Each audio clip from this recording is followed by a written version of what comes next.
안녕하세요. 백두산 금융연구소의 백두산입니다. 12월 21일 화요일 저녁 7시 45분입니다. 오늘은 본 영상 시작하기 전에 공지사항 먼저 말씀드리고 시작을 할게요. 제가 내일부터 모레까지 수, 목 22일, 23일 동안 22일, 23일에 좀 집을 비우게 생겼습니다. 그래서 이 기간 동안은 영상 업로드되는 시간이 좀 들쭉날쭉할 수 있고, 또 그리고 뭐 리플 작성 이런 것도 리플 확인하고 이런 것도 좀 잘 못할 수도 있어요. 양해를 좀 부탁드리고, 내일 아침 같은 경우는 좀 평상시보다 좀 영상이 빨리 올라갈 거예요. 아마 그래서 한국 시장 개장하기 전에 영상이 아마 올라가지 않을까 싶습니다.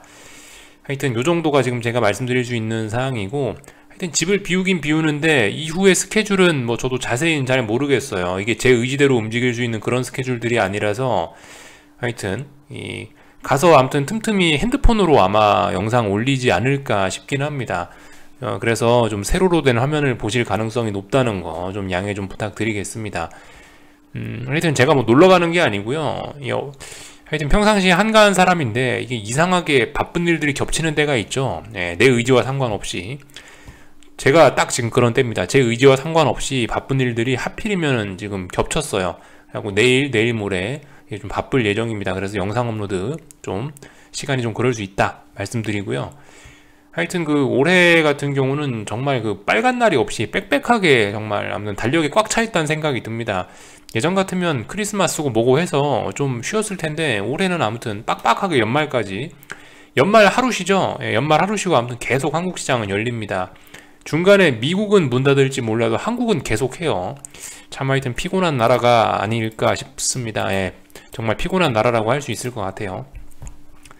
그래서 아무튼간 그 달력 본 김에 여러분들 그 경제 지표 발표 이런 거 이번 주에 뭐 있나 한 번만 살펴보고 넘어가면 좋을 것 같아요.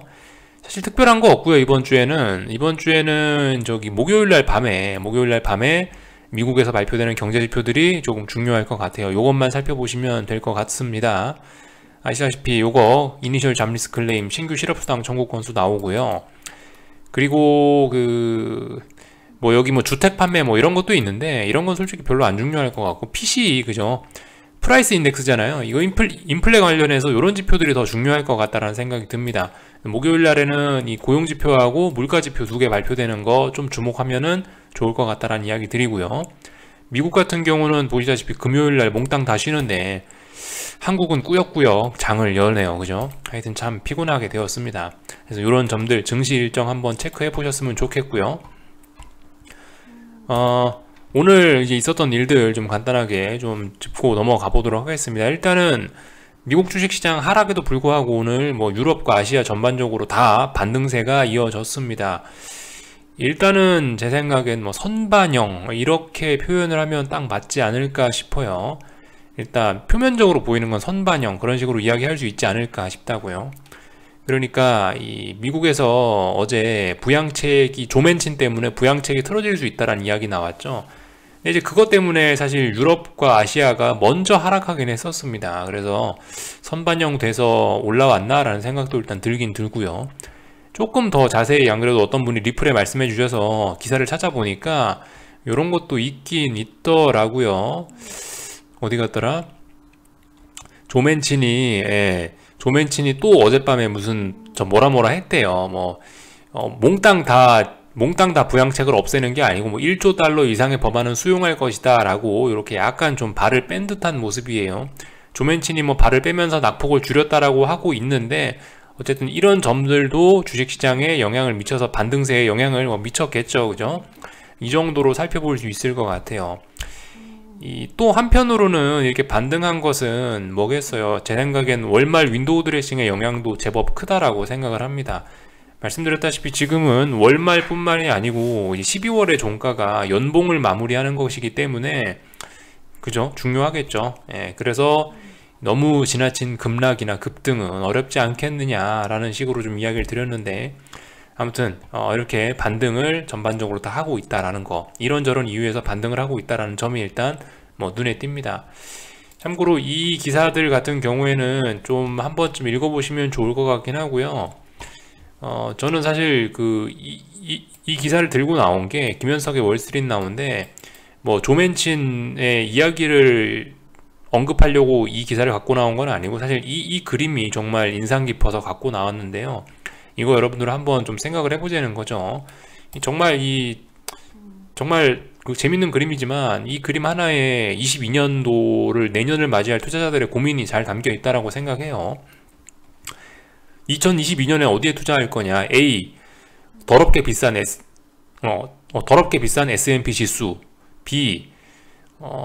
달러 강세 환경에서 금에 투자하는 것. C. 실제 금리가 네거티브한 상황에서 실질 금리가 마이너스인 상황에서 채권에 투자하기. D. 페드가 긴축하는데 이머징 마켓에 투자하기, 신흥국에 투자하기. 그죠? A, B, C, D.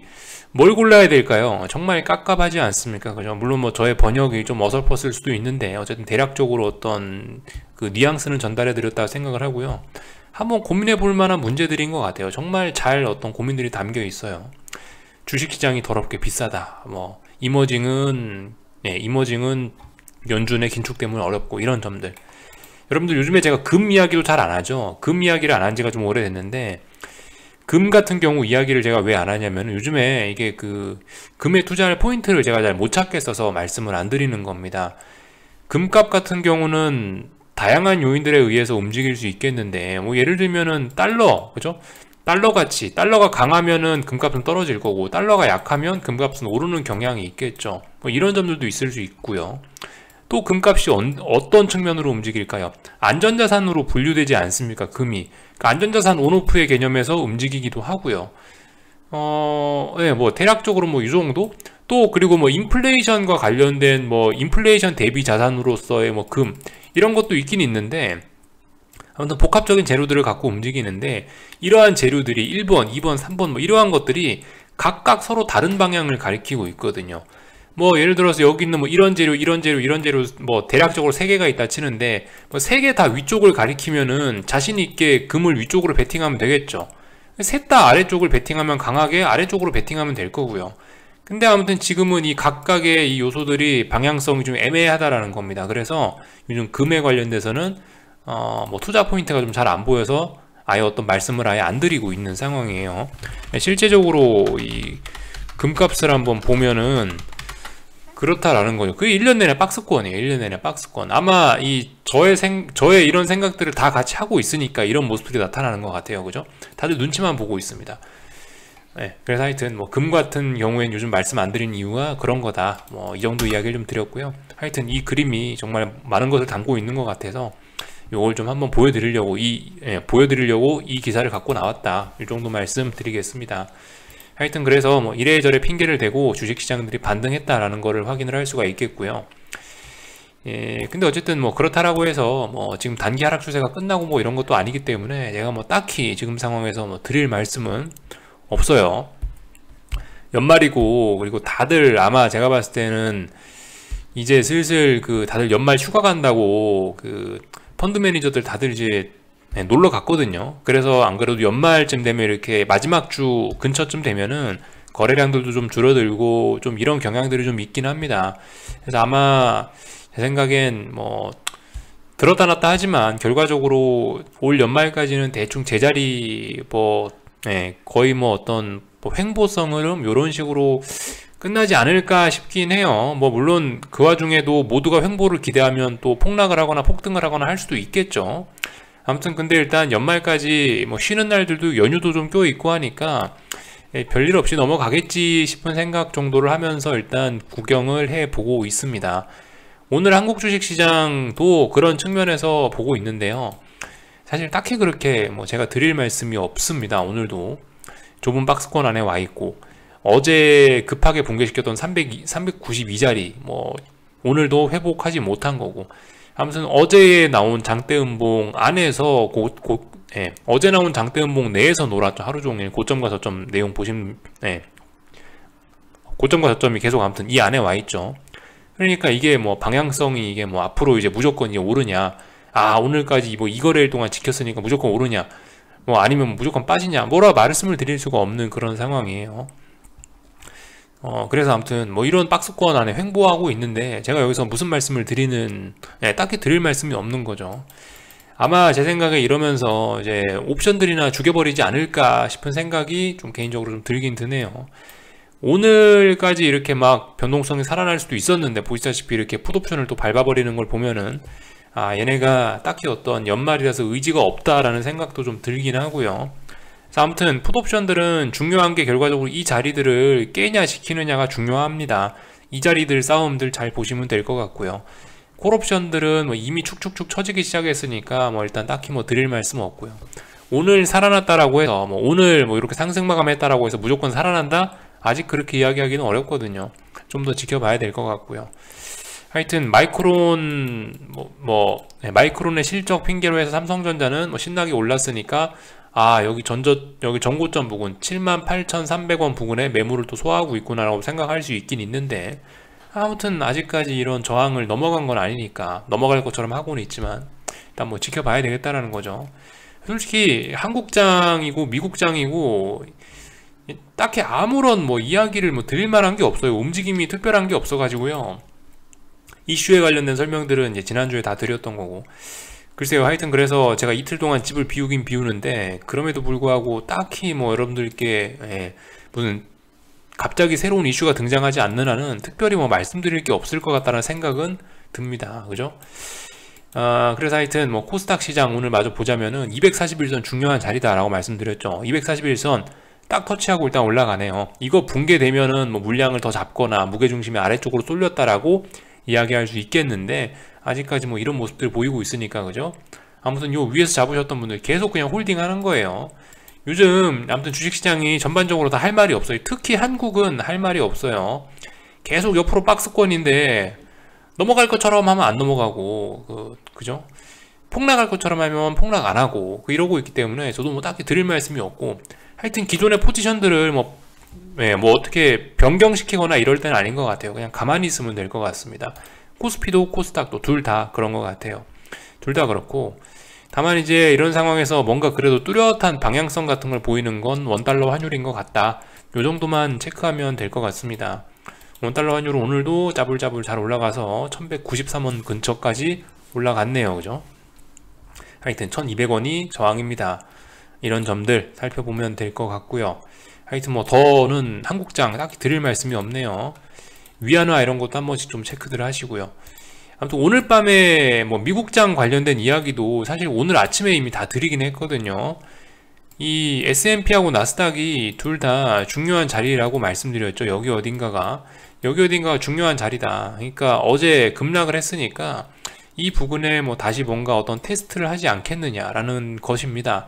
테스트에서 지지력이 확보가 되면 반등을 할 것이고 지지력 같은 게 잘 느껴지지 않으면 이제 하루 이틀 정도 있다가 붕괴가 되겠죠. 그러면서 하락 N자 이런 걸로 진행될 수도 있겠죠. 그래서 뭐예요? 결과적으로 뭐 한 이틀, 한 2거래일 정도는 한 2거래일 정도 더 지켜보자라는 이야기를 오늘 아침에 드렸거든요. 아무튼 딱히 뭐 지금 상황에 드릴 말씀은 없고 다만 이렇게 돼 있는 상황에서 얘도 지나치게 갭 상승을 많이 해가지고 뭐 갑자기 이런 자리에 출발하거나 그러면은 이것도 좀 그냥 상승을 보는 입장에서 좀 부담스러울 수 있어요. 한번 잘들 생각을 해보세요. 어제 너무 개파락 출발이 심했었죠. 솔직히 개파락 출발이 좀 심하니까 이미 개파락 한 번에 어떤 웬만한 악재들을 다 반영을 시키면서 시가에 다 악재들을 반영시키면서 장중에는 이렇게 반등이 올라오는 별 재미없는 흐름들이 나타난다는 겁니다. 비슷한 측면에서 만약에 오늘도 갭상승 너무 많이 해버리면 별 재미가 없을 수도 있겠죠. 이런 점들 생각해 보셔야 될 것 같아요. 그래서 변동성 지수 같은 것들 보시면 지금 뭐 현재 좀 떨어지고 있긴 한데 아무튼 앞으로 2, 3거래일 동안 여기 어딘가에 이제 이 음봉을 어떻게 소화할 것인가 이런 부분을 좀 잘 봐야 된다고 말씀드렸죠. 그래서 뭐 특별히 사실 드릴 말씀이 없습니다. 그래서 뭐 여기 정도에서 마칠까 하고요. 아무튼 오늘 밤에 그죠? 그런 것들 위주로 보시면 돼요. 나스닥 시장 여기 어딘가에 있는 그 중요한 지지력 이런 것들을 어떻게 확보를 할 것인지 지지력을 확보하는지 저항을 누적시키는지 이런 부분 S&P 방금 전에 말씀드렸던 뭐 이런 자리들 직전 저점 자리 여기 어딘가에 뭐 지지와 저항 테스트 이런 것들 잘 살펴보시면 좋을 것 같습니다. 독일장 같은 거 한번 참고를 해보세요. 독일장 같은 경우 어떻습니까? 갭상승 너무 많이 하니까 정작 장중에는 별 재미가 없을 수도 있을 수 있다. 이런 모습들 좀 나오고 있죠. 이렇게 되면 오히려 반등에 좀 장중에는 좀 별 재미가 없을 수도 있다, 이런 이야기를 좀 드리고 있는 겁니다. 네, 그래서 이 영상 녹화를 시작했는데 사실 딱히 뭐 점검하거나 드릴 말씀이 없네요. 그죠? 아마 내일 아침도 이럴 것 같고 좀 하여튼 그렇습니다. 연말이고 이러다 보니까 사실 이제 지난주에 중요한 이벤트들 다 나오긴 했죠. FOMC 회의, ECB 통화정책회의, 영국 통화정책회의, 뭐 일본 다 했죠. 그러니까 이번 주는 사실 그러니까 조용할 것 같아요, 제 생각엔. 그래서 하여튼 저는 이틀 동안 집을 비운다, 그래서 영상 진행이 매끄럽지 못할 수 있다, 이런 점들 좀 양해 좀 부탁드리고, 하여튼 오늘은 짧게 여기서 마치도록 하겠습니다. 궁금한 거는 리플 남겨주시고요. 내일 아침에 뵙도록 하겠습니다. 여기서 마칠게요.